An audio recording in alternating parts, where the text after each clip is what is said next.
नमस्कार, यूरिनमीडिया.com पर आपका स्वागत है। मैं हूं राजेंद्र द्विवेदी।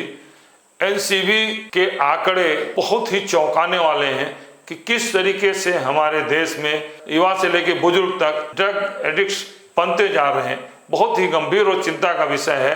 जो एनसीबी ने डाटे दिए हैं उसके अनुसार 15 करोड़ से अधिक युवा ड्रग एडिक्ट्स हैं जिनकी आयु 15 वर्ष से 35 वर्ष तक। ये बहुत चिंता का विषय है और पिछले 7 वर्षों में 18 से 25 के बीच में ये ड्रग एडिक्ट्स की संख्या 3 गुना बढ़ी है और इससे कोई राज्य अछूता नहीं। पंजाब तो पहले से ही ड्रग एडिक्ट्स था, वहाँ अभियान चलाया जा रहा है। हर युवा वहाँ ड्रग एडिक्ट्स लगभग हो चुका था, जो पंजाब सरकार के लिए चुनौती बना हुआ है। हरियाणा में था, दिल्ली में है और लखनऊ से लेके हिंदी राज्यों में भी, हिंदी बेल्ट राज्यों में भी ये रोग बहुत फैलता जा रहा है। हमारे युवा इसके ड्रग एडिक्ट्स के शिकार होते जा रहे हैं। इसमें जो सबसे ज़्यादा उपयोग किया जाता है उसमें हेरोइन है, अफीम, मार्फिन, गांजा, हशीश, कोकीन और एकेड्रीन, एसेटिक एंड्राइस ये है। और इसके अलावा ड्रग एडिक्ट्स के अलावा शराब, गांजा, नशीली दवाएं,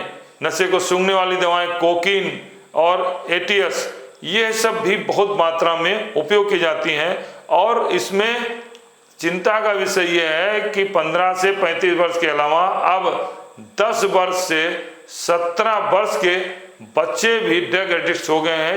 ये एनसीबी की रिपोर्ट है। शराब से प्रतिवर्ष 30 लाख से अधिक युवा बच्चे 10 से 17 वर्ष के बढ़ते जा रहे हैं। ये और इसी तरीके जितनी भी रिपोर्ट दी गई है वो चिंता के विषय। हालांकि गिरफ्तारियां भी हो रही हैं, पकड़े भी जा रहे हैं, ड्रग बरामद भी हो रहे हैं, बड़े रूप पर कार्रवाई हुई है, लेकिन इसमें सबसे बड़ी आवश्यकता हमारे सामाजिक चेतना की है, हमारे माता पिता, हमारे पेरेंट्स की है, समाज की है।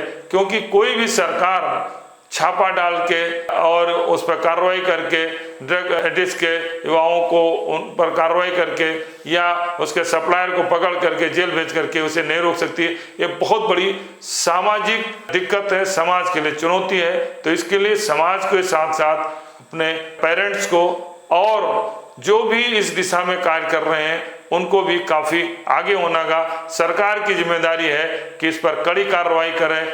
और जो भी ड्रग बेचने वाले से, ये ड्रग कोई लीगल नहीं होती, इनलीगल ही अधिकांश बेचे जाते हैं। और बच्चे होते, नाबालिग होते हैं, उन्हें तो ड्रग देने, शराब देने हिक नहीं लाऊ है। अगर उन्हें मिलता है तो कैसे मिलता है, ये भी एक जांच का विषय है। इसीलिए जो बिचौलिए होते हैं वो खूब इसका लाभ उठाते हैं और करोड़ों में कमाते हैं। स्कूलों में भी ये रोग फैलता जा रहा है। तो स्कूल के शैक्षणिक संस्थानों में भी या जो बच्चे पढ़ाई कर रहे हैं, कोचिंग कर रहे हैं, उन पर भी ध्यान रखना चाहिए। सबसे बड़ी जिम्मेदारी सरकार के साथ साथ पेरेंट्स की और समाज की है कि इस डूबती हुई युवा पीढ़ी को जो ड्रग एडिक्ट हो जा रही है उसको रोकने के लिए, उसको सचेत करने के लिए, उसकी कितने नेगेटिव एस्पेक्ट हैं उनको काउंसलिंग करने के लिए, समझाने के लिए आगे आएं। ये बहुत गंभीर और चिंता का विषय है। इस पर भी मीडिया को भी और काफ़ी गंभीरता से चर्चा होनी चाहिए। जो नेगेटिव एस्पेक्ट हैं, किस तरीके से युवा बर्बाद हो रहे हैं, उसको भी उदाहरण के साथ, परिवार के उदाहरण के साथ कैसे पूरा परिवार बर्बाद हो रहा है, इस सब को दिखाते हुए इसे भी को प्रचारित करना चाहिए। सरकार, मीडिया और पेरेंट्स के साथ समाज को इसको रोकने के लिए आगे आना चाहिए, तभी ये रुक सकता है। क्योंकि सरकार अकेले कार्रवाई करके इसे नहीं रोक सकती। इसमें सबकी सहभागिता, सबका सहयोग जरूरी है। अगर वीडियो पसंद आए तो लाइक, सब्सक्राइब, शेयर जरूर करें। धन्यवाद।